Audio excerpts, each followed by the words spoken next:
Looks like a soft top convertible, this roof. Kind of.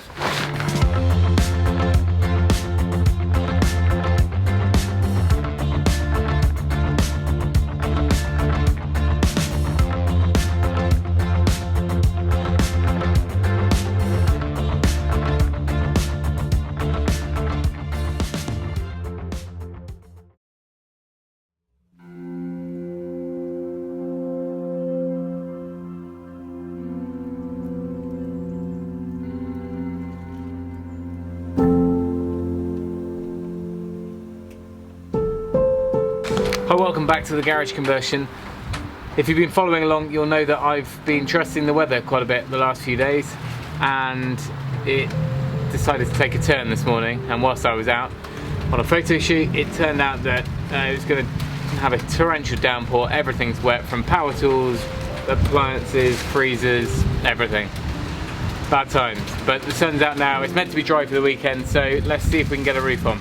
Right, first job, the wall plate that we've bedded down on the mortar on the top wall. I'm just going to use some fixings into the block work on that end so I know it's really solid. I'm going to be pulling all of our timbers over there, so the last thing I want is to knock it off. So we'll get those in, and then we need to put our beams along this side, and then hopefully we can just sit everything up there and get a feel for what it's going to look like.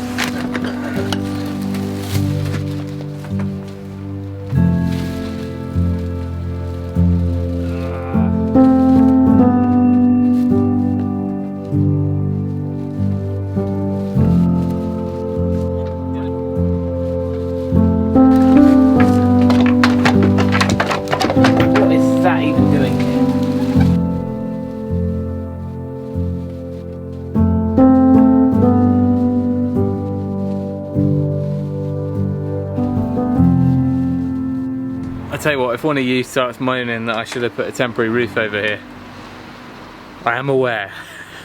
I am aware I could have shelled out £1,000 on scaffolding, but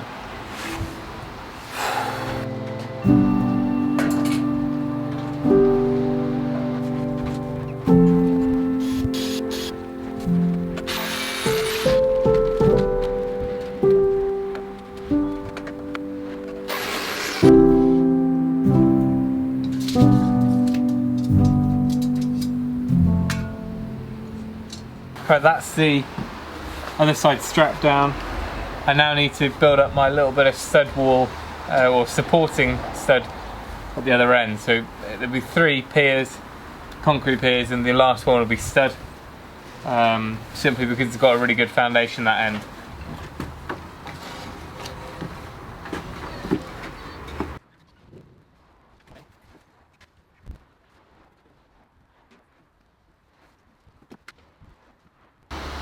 It's flipping hard work on your own.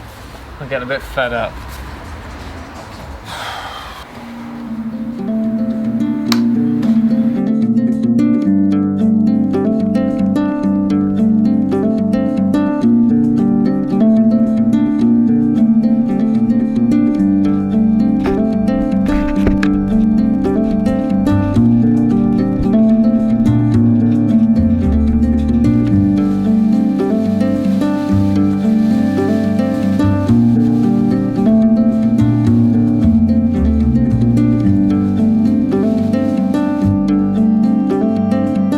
Not fun anymore. Right, I'm going to try and throw some of the big timbers up on the roof and get some plastic on. I've only just taken off the roof on this end, about 5 minutes, and then it tipped it down.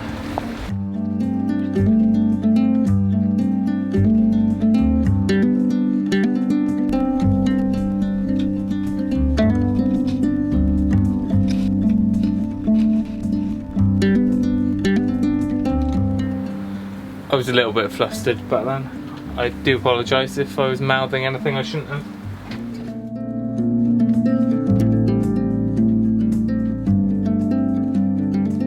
Flipping blue skies now.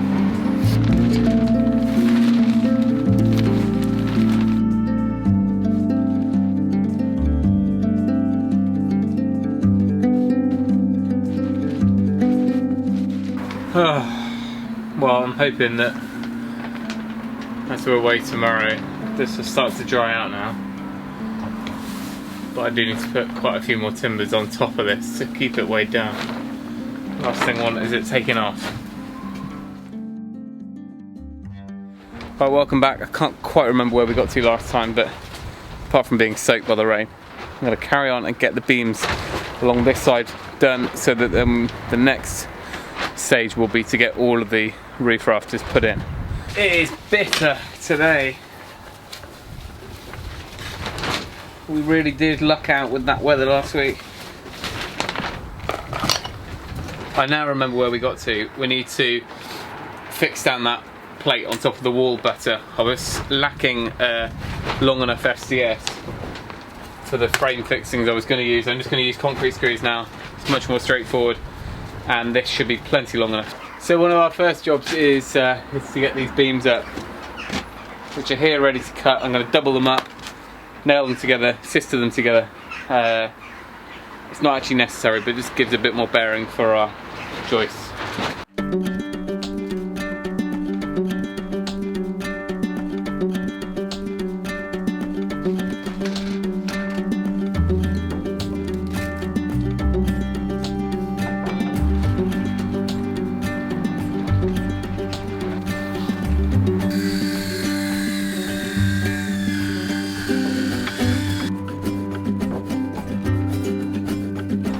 Damn it, that was one of my flipping roof joists.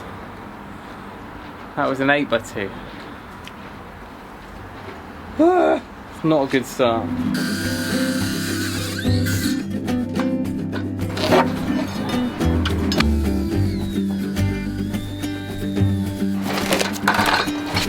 Alright, we need to lose that mistake. The question is whether we can lift two together as one. Ideally, yeah. Join them down here and then we'll lift them up.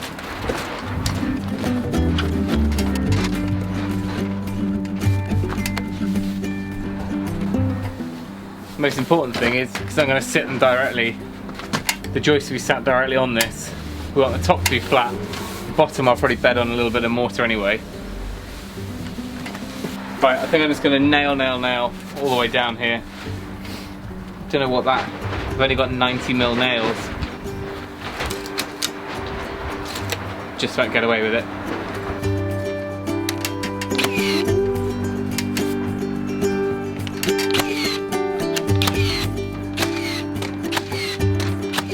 Oh, I guess it's time to practice our bump fire mode.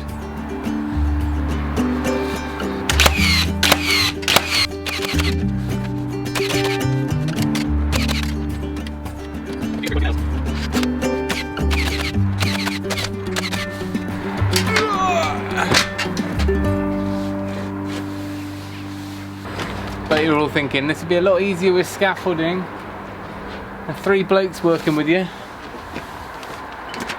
You'd be right.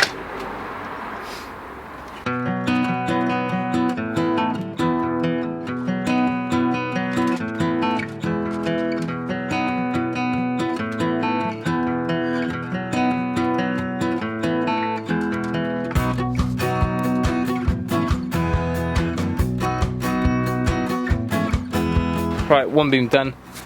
Next one's shorter. Get that one up, and then the other one we still need to put our support in.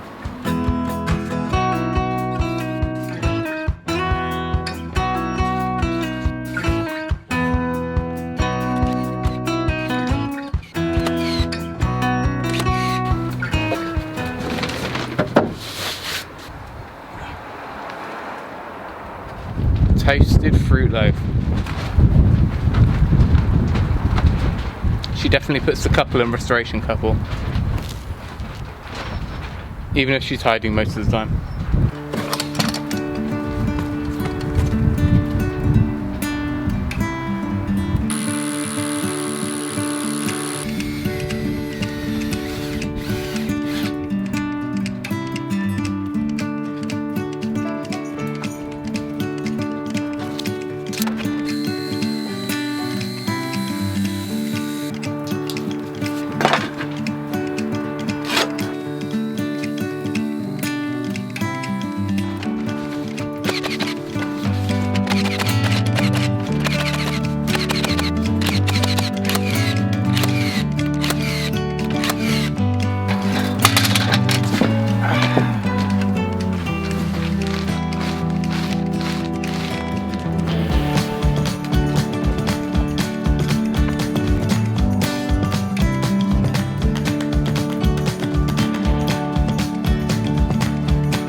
just temporarily put a nail plate there to hold them flush. So the most important thing is that the top of these beams is level, because all of our joists are going to sit on there.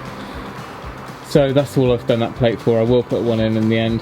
They're on mortar, and then as you get this way it's a little bit more, and probably about 15mm of mortar up there, and that's more than I really would like to use. So there we go, real mishmash video, that one.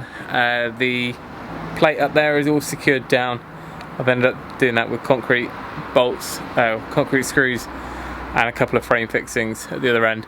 So that's all ready to go. I don't think I need to double that up now, so I should have done the half laps, but yeah, it'll be fine, it's not going anywhere.